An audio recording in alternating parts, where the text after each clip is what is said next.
Good morning everyone. Let's continue the chapter जो हम पहले से पढ़ रहे थे। आज उसका सेकेंड पार्ट पढ़ेंगे और चैप्टर को फिनिश करेंगे। हम चैप्टर पढ़ रहे थे मिजबिल दी अटर। पहले बता दें जो मिजबिल है वो अटर का नाम है और इस चैप्टर को लिखने वाले वो हैं गेविन मैक्सवेल। दरअसल ये एक सच्ची घटना है, राइट। मैक्सवेल के पास एक डॉग था पहले, ठीक है। इनके पास एक पहले डॉग था। डॉग के ख़त्म होने के बाद मैक्सवेल थोड़ा सा अलोन फील करते थे, यानी लोनली फील करते थे। कैसा फील करते थे? लोन, ठीक है, लोनली फील करते थे।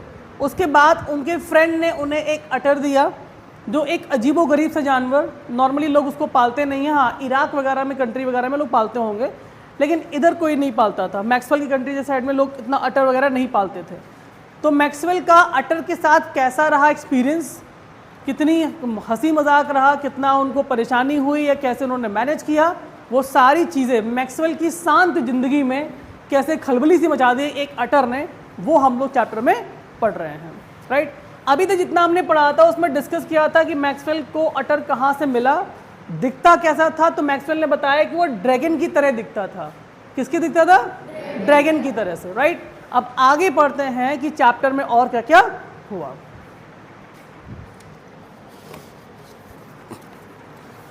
नेक्स्ट पैराग्राफ की बात करें तो लिखा है very soon Mij would follow me without a lead and come to me when I called his name. धीमे धीमे क्या था कि जब अटर साथ में रहते, कि कोई भी जानवर अगर आपके साथ में रहता है एक घर में, तो धीमे धीमे एक्टिविटीज़ को समझने लगता है और आपके इंस्ट्रक्शंस को वो फॉलो करने लगता है। तो अब वो मिजबिल को शॉर्ट नेम में मिज बोलते हैं, तो जो कहते हैं मतलब उसे उन्हें वो फॉलो करने लगा है धीमे धीमे करके। He spend most of time in play. ज़्यादातर मिजबिल का समय जो है वो खेलने में बीतता था, ठीक है। तो मोस्ट ऑफ द टाइम क्या करता था? वो खेलता था, उसको खेलने में बड़ा मज़ा आता था। ऑब्वियस सी बात है, वहाँ पे कोई पढ़ाई लिखाई तो करेगा नहीं कि हाँ भाई हमको भी विशाल सर की क्लास अटेंड करनी है, ठीक है, हमको भी इंग्लिश पढ़नी है। मिजबिल के साथ ऐसा तो है नहीं। He spent hours shifting in rubber ball round the room and like a 4-footed soccer player using 4 feet to dribble the ball। अब उसके जो कि 4 पैर हैं, तो जो बॉल था उनको चारों पैरों से मारने की वो कोशिश करता था। And he could also throw it with a powerful flick of the neck to a surprising height and distance। और अपनी गर्दन से पूरी पावर लगा के बॉल को जोर से दूर तक मारता था कि ऊंची जाए और डिस्टेंस में जाए। जैसे फुटबॉलर नहीं किक मारते हैं कि दूर तक जाए और अच्छी खासी हाइट में भी जाए, तो मिजबिल भी अपनी गर्दन का इस्तेमाल कर रहा है, वो ट्राई कर रहा है किक मारने के लिए। But the real player of N utter is when he lies on his back and juggle with small object between his pause. लेकिन उसको सबसे मज़ा तब आता है जब वो अपनी बॉडी को उल्टा लेट जाता है, चारों पैर ऊपर हो जाते हैं और फिर कोई बहुत उससे खेलता है, तो उसको बड़ा मज़ा आता है इसी तरीके से। मार्बल्स वर मिज फेवरेट टॉय। देखिए, अगर पूछा जाए कि आपसे कि मिजबिल का फेवरेट टॉय क्या था, तो वो थे मार्बल्स। ये मैंने कल भी डिस्कस किया था आप लोगों से। मिजबिल को मार्बल्स खेलना बड़ा पसंद था। मार्बल्स यानी हम कह सकते हैं जो छोटे छोटे पत्थर के टुकड़े या फिर कंचे कह सकते हैं, ठीक है, उनको मार्बल्स कहा जाता है। मिजबिल को उनसे खेलने में बहुत मज़ा आती थी और यही उसका फेवरेट टाइम पास भी था। अगर आपसे कोई पूछे मिजबिल का फेवरेट गेम या टाइम पास क्या था, तो प्लेइंग मार्बल्स, ठीक है। He would lie on his back rolling 2 or more of them up and down wide a fat belly without ever dropping one of the floor. The day passed peacefully at Basra, but I dreaded the prospect of transporting Mitch to England and to कॉम्सफर्ना। अब समस्या इस बात की आ रही है कि Mijbil को England से लेकर कैसे जाएं, मिजबिल को इंग्लैंड कैसे लेकर के जाएं। समस्या तो इस बात की है क्योंकि मिजबिल एक अजीब सा जानवर है। अब जाने के लिए आपको फ़्लाइट से जाना पड़ेगा, तो आप कैसे लेकर के जाएंगे, ये ऑथर के सामने एक समस्या खड़ी हो जाती है। The British airline to London would not fly animals. British airline ने तो कहा कि भैया हम जानवरों को अपनी फ्लाइट में फ्लाई नहीं करवाएंगे, भाई वो हमारे साथ, वो हमारी फ्लाइट में नहीं जाएंगे। So I booked a flight to Paris of another airline. तो उन्होंने पेरिस के लिए एक फ़्लाइट बुक करी, वो भी दूसरे एयरलाइन से, ठीक है। फॉर फ्रॉम देयर टू, और फिर सोचा पहले पेरिस चले जाएंगे और पेरिस से लंदन निकल जाएंगे। The airline insisted that Mitch should be packed in a box not more than 18 inches square to be carried on floor at my feet. तो उन्होंने कहा कि एक काम करना पड़ेगा, आपको मिजबिल को एक बॉक्स में बंद करना पड़ेगा। ध्यान रखिएगा, उन्होंने कहा था मिजबिल को एक बॉक्स में बंद करिए। पहली बात तो ये उन्होंने कह दी, और वो बॉक्स कहा था कि 18 इंचेस से ज़्यादा बड़ा ना हो, जिससे आप अपनी सीट पर जब जाएंगे फ्लाइट पे, अपनी सीट पर अपने पैरों के पास रख लीजिएगा और लेके चले जाइएगा। I had a box made an hour before we started. I put Mitch into the box so that he would become accustomed to it and left for a hurried meal. तो उन्होंने क्या किया, काफ़ी देर पहले से 8 घंटे पहले से प्रिपरेशन करना शुरू कर दी और एक बॉक्स बनाया और मिजबिल को उसमें बॉक्स में रखना शुरू कर दिया। क्यों? जिससे मिजबिल को एक हैबिट पड़ जाए भाई बॉक्स में रहने की। अचानक से रखा तो कहीं उसने धमा चौकड़ी मचा दी तो क्या होगा, सब बर्बाद हो जाएगा। When I returned there was an appealing spectacle. There was complete silence from the box, but from its air holes and chink around the lid, blood had trickled and dried. I whispered of the lock and tore open the lid. The Mitch, exhausted and blood spattered and whimpered and caught my leg. He had torn the lining of the box and said when I removed the last of it, so that there were no cutting edges left.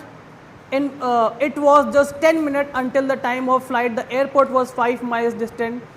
I put the miserable Misbil back into the box, holding down lid with my hand.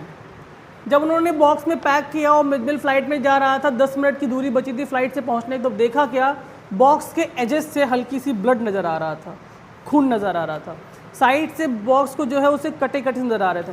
यानी Mijbil ने वो सारी कोशिश की थी उस box से निकलने के लिए और ख़ुद को जख्मी भी कर लिया था। ऑथर को लगा कि अब थोड़ा ही समय बचा है, थोड़ा सा रह ले, आगे निकल जाएंगे, फिर तो फ्लाइट के बाहर, फिर तो बॉक्स से बाहर कर लेंगे। I sat in the back of the car with the box beside me. The driver tore through the streets of the Basra like a ricocheting bullet.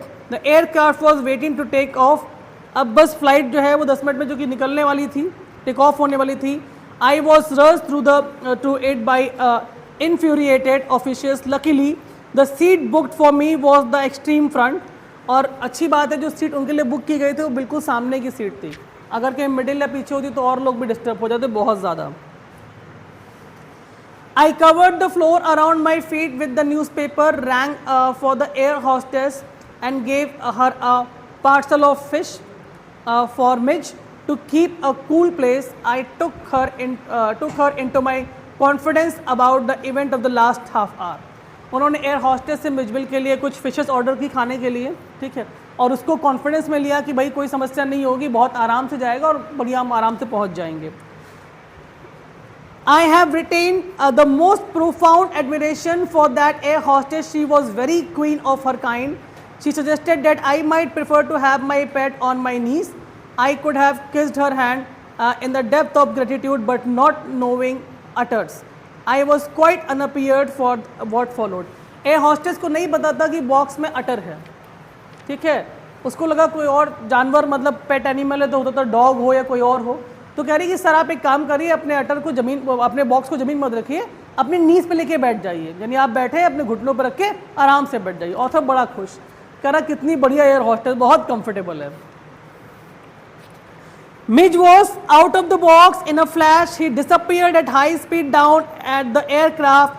There was squawks and shakes and the woman stood up, her seat screaming out, rat, rat, a caught sight Mitch's tail, disappearing beneath the legs of the portly Western Indian driving of it. I missed but found my face covered in curry. Perhaps, said the air hostess with the most charming smile, it would be better you resumed your seat and I'll find the animal and bring to you. I returned to my seat. I was scanning my neck, trying to follow the hunt when suddenly I heard from the feet distress, a chitter of recognition and welcome, and Mitch bounded on me, on my knee and began to muzzle the face and neck. अब यहाँ समझिए, सब कुछ सही से चल रहा था, जो बॉक्स था मिच वो तोड़ने की कोशिश कर रहा था, अचानक से मिच जो है वो बॉक्स से जंप निकाल के बाहर निकला पूरी फ्लाइट में। अचानक से जो ऑथर थे उनके चेहरे पे करी सब्जी, और जितने लोग वहाँ बैठे थे वो चिल्लाना शुरू। लोगों को लगा, जब वो भागा जमीन पर, लोगों को लगा कि उसके जो पूंछ देख करके रैट है बड़ा सा, तो एक वुमेन चिल्लाने लगी, रैट रैट रैट, चूहा है चूहा है चूहा है, चिल्लाने लगी। फ्लाइट में अफरा तफरी मच गई। ये तो कई एयर होस्टेस बहुत अच्छी थी, उसने कहा कि आप रुकिए, केविन मैक्सवेल से कहा आप रुकिए, यहीं बैठिए, हम आपके जानवर को पकड़ के आपको ला के देते हैं, ठीक है। अब इस सीन को ज़रा एरोप्लेन के अंदर आप इमेजिन करिए कि पूरी भगदड़ मच जाए एरोप्लेन के अंदर और सब बिल्कुल उथल पुथल हो जाए, किसकी वजह से? एक मिजबिल की वजह से, right.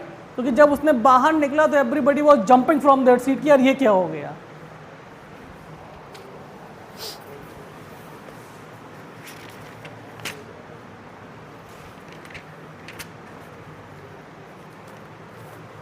After an eventful journey, Maxwell and his utter reach London where he has a flat. इस इवेंटफुल जर्नी के बाद, यानी इतना जो दमा चौकड़ी फ्लाइट में मच गई, उसके बाद मिस्टर गेविन मैक्सवेल जो हैं वो अपने अटर यानी मिजबिल के साथ में कहाँ पहुँच गए? लंदन पहुँच गए। यानी भैया अपनी डेस्टिनेशन जो थी, जहाँ से आए थे वहाँ पर वापस वो पहुँच गए। इराक गए हुए थे, वहाँ से अटर उठा के ले आए और पहुँच गए हैं London. Mitch and I remain in London for nearly a month. कहते हैं कि मैं और मिजबिल दोनों लोग लगभग 1 महीने तक लंदन में रहे। He would play arts and selection of toys ping pong balls. कौन सा गेम खेलता था? Ping pong balls. आप में से कितने लोग हैं जो लोग पिंग पोंग बॉल्स खेल चुके हैं? खेला है? पिंग पोंग सॉफ्ट बॉल्स होती हैं, खेलते हैं? तो तुम लोग भी अटर की तरह खेलते हो, मिजबिल की तरह से ना, ठीक है। मार्बल्स मैंने पहले ही बताया कि मिजबिल को खेलना पसंद है, और साथ साथ मिजबिल को रबर फ्रूट्स खेलना बड़ा पसंद था। क्या पसंद था? Rubber fruits.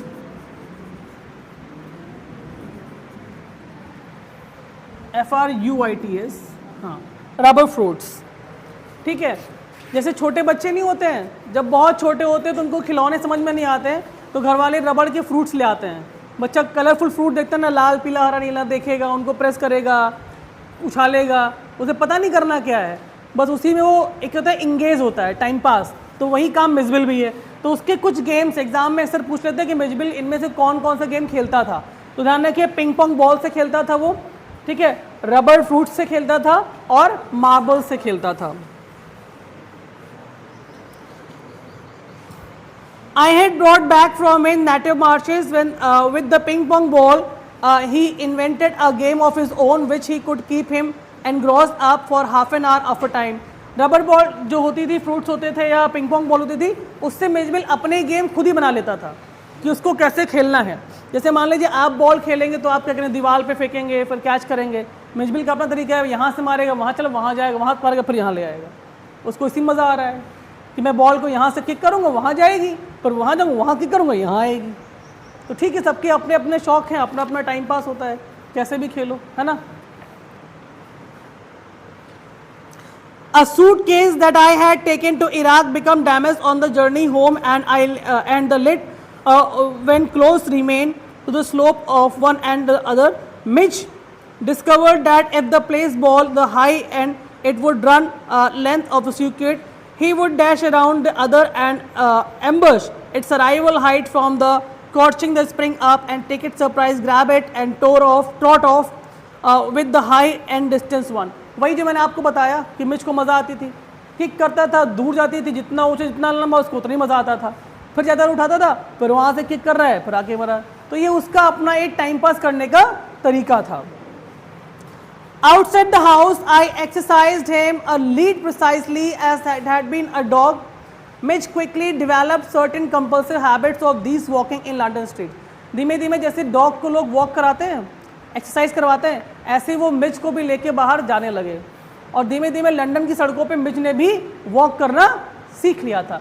यानी कह सकते हैं कि धीमे धीमे जो मिच है वो ऑथर का क्या हो रहा है, फेमिलियर हो रहा है ना।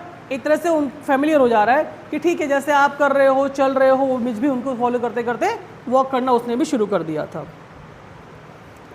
Like the rituals of children whom on their way and from school must place their feet squarely and center. Each paving block must touch every seventh upright in the iron railing and pass outside of every second lamp post. Opposite to my feet was single-storied primary school. Along whose frontage ran a low hill, a low wall some 2 feet high. On his way home, we never on the way out, Mitch would tug me this wall, jump it to him, and gallop the full length and 30 yards to the hopeless direction, both pupil and the staff within.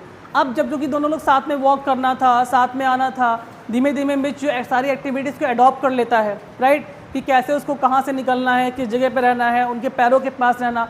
तो मतलब एक तरह से author को follow करने लगा और उनसे इतना फ्रेंडली हो गया था कि जहाँ भी जाते थे साथ में जाना और साथ में वापस आना. अब उनको मिचबिल को हैंडल करने में समस्या नहीं हो रही थी कि भाई उसको पकड़ के रखना है या कहीं चला ना जाए. अब वो उनके संग धीमे धीमे कंफर्टेबल. देखिए कोई भी जानवर अगर आपके साथ में रह रहा है कुछ दिनों के बाद, तो धीमे धीमे क्या होता है कि वो आपकी एक्टिविटीज़ के साथ में इंगेज होता है. अगर आप घर में कोई नया डॉग भी पालते हैं तो स्टार्टिंग में 1 या 2 दिन वो भी सोचता है कि मैं कहाँ आ गया और यहाँ पे क्या हो रहा है, लेकिन जब आपको रोज़ एक्टिविटीज़ करते वो देखता है तो धीमे धीमे वो आपके साथ इंगेज हो जाता है, right. It is not, I suppose, in my way strength that the average Londoner should not recognize and utter. Author कहते हैं कि मुझे लगता है कि शायद जो एवरेज लंदन के लोग हैं ऐसा नहीं कि वो मिचबिल को पहचान ना पाएँ कि भाई ये एक अटर है, जो एक अजीब सा जानवर है. ऐसा नहीं कि लोग जानते नहीं होंगे, कुछ लोगों ने देखा होगा, बुक्स में पढ़ा होगा, तो they might know about Mijbil. But the variety of guesses to what kind of animal that this might came a surprise to me. लेकिन ये किस तरह का एनिमल है, क्या वेराइटी है, ये एक सरप्राइज का पैकेज था उनके लिए. Otter belong to comparatively small group of animal called mustelid, shared by the birder and mongoose, whistlesort, mink and other. कुछ जानवरों के नाम बताए हैं जो अटर की कंपनी होती है, मतलब जिनके संग वो अक्सर रहना पसंद करता था. जैसे मंगूस की बात की है, व्हीसल की बात की है, सोट की बात की है, मिंक की बात की है, या अदर एनिमल्स की बात की है. I face a continuous barrage to conjecture questions that spread all the multi-lines, but the utter more random guess hit baby seal and squirrel. Is that walrus mister reduced to giggle, and outside the dog I heard hippo, a braver of a hair-cub leopard, one apparently that the change in spots, and the monster midge was anything but an utter. बहुत सारे जानवर होते हैं, उनमें से कुछ भी हो सकता था, लेकिन मिच जो उन्होंने एक पाला था वो एक अटर, यानी एक अलग तरह का जानवर अटर, जैसे आपने फोटो में देखा ऑलरेडी हुआ है कि कैसा वो दिखता है, एक अजीब सा ही है. But the question for which I awarded the highest score came from the labour digging a hole in the street. I was still far from him when he laid down his tool, put his hand on his hips and began to share. As I drew nearer, I saw the expression of surprise and affront, as thought he would have me know, and now he was not upon whom I play jokes. I came abreast of him. He spat, glared, and then glowed. Not here, mistress. What is that supposed to be? तो ये जो सफ़र आपने एक तरीके से Mijbil का और author के साथ में देखा, राइट. अगर स्टोरी को बहुत शॉर्ट में समराइज किया जाए तो आपको सिर्फ इतना समझना है कि एक व्यक्ति हैं जो कि हैं गेविन मैक्सवेल, ठीक है, लंदन से हैं, और ये इराक जाते हैं, और इनके पास पहले एक डॉग होता था, ठीक है. डॉग के जाने के बाद ये बहुत ही लोनली फील करते हैं, यानी बहुत ही अकेला महसूस करते हैं. लोनली फील करने के बाद क्या होता है, अपने फ्रेंड से मिलते हैं. इराक इनको असल से जाना था इत्तेफाक से, क्योंकि वहाँ पे एक मेल इनको रिसीव करना था, राइट. अगर वो मेल शुरू में रिसीव हो गया होता तो वापस आते, अटर इनके पास नहीं होता, लेकिन क्योंकि मेल डिले हुआ, आने में 4 से 5 दिन लग गए, तो 1 वीक इनको वहाँ पे रहना पड़ गया. उसी बीच में उनके फ्रेंड ने इनको एक एनिमल दिया जिसका नाम जो था अटर, ठीक है. इन्होंने उस एनिमल को जब पाला तो उसका नाम रखा मिचबिल, और शॉर्ट में उसको मिज कहते थे, राइट. शुरू में वो एनिमल अजीब सा मडी मतलब कीचड़ में जैसे ना गंदा सा, दिखने में कैसा लगता था, ड्रैगन के जैसे. कलर कैसा था, जैसे चॉकलेट ब्राउन मोल की तरह हो, राइट. लेकिन जब उन्होंने एक कुछ टाइम लगा, धीमे धीमे वो साफ़ हुआ, उसका ओरिजिनल कलर निकल कर आया, जैसे लाइट ब्राउन कलर या हल्के से ब्लैक शेड्स वगैरह होते थे, ऐसा कलर निकल कर आया. धीमे धीमे क्या हुआ, वो अटर जो उनके घर में जब पहली बार आया तो फ्लोर पे रहना पसंद करता था, फिर उनके बिस्तर पे शुरू हो गया बहना रहना, सोना शुरू कर दिया, बाथरूम में पानी बाथटब में खेलना पसंद किया। तो धीमे धीमे ऑथर एंगेज होने लगे, राइट। समस्या आई कि उसको कैसे वहाँ से लंदन लेके जाए, तो वहाँ की एयरलाइन ने मना कर दिया, तो वो पेरिस एयरलाइन से होकर निकले, भाई पेरिस होकर निकल जाएंगे। उन्होंने कहा एक बॉक्स में रख लो, अटर को बॉक्स में रखा तो उसने वहाँ धमा चौकड़ी मचा दी फ्लाइट के अंदर ही। क्यों? उसने बॉक्स के एजेस काट दिए, उसका ब्लड निकल रहा था, राइट। तो एजेस काट दिए, ये भी क्वेश्चन कभी कभी पूछा जाता है एग्जाम में। और या ये पूछा जाता है कि मिजिबल को किसने पैक किया, तो ध्यान रखना मिजिबल को एक बॉक्स में पैक किया था। किसमें पैक किया था? एक बॉक्स में मिजिबल को पैक किया था, जिसमें मिजिबल गया हुआ था एक बॉक्स के अंदर, ठीक है। वो अलग बात है, मिजिबल ने बाद में उस बॉक्स के एजेस भी काटे थे, उसे ब्लड निकला और फ्लाइट में अफरा तफरी सी मच गई थी। तो ये सारी घटनाएं मिजिबल के साथ में हुई थी। एनी हाउ वो पहुँच गया लंदन। लंदन जब पहुँचे तो वहाँ 1 मंथ मिजिबल उनके साथ में रहा और उस बीच में वो काफ़ी कंफर्टेबल हो गए। बहुत जानवर्स उन्होंने बताए, नाम लिए, लेकिन उन्होंने कहा एक एक्सपीरियंस उनके साथ जो मिजिबल का था वो एक अलग था। तो ये एक रियल स्टोरी है कि गेविन मैक्सवेल का एक्सपीरियंस मिजिबल के साथ में, राइट। अक्सर ये भी कहा जाता है गेविन मैक्सवेल्स मिजिबल या गेविन मैक्सवेल्स अटर, ये भी कहा जाता है, राइट। तो आई होप ये चैप्टर आप सबको क्लियर हो गया। इसकी एमसीक्यू सीरीज संडे को होगी, तो आप इसको प्रॉपर तरीके से दोनों पार्ट्स को देखें, जिससे आप इसकी एमसीक्यू सीरीज के आंसर अच्छे से दे पाए, right everyone. Thank you very much.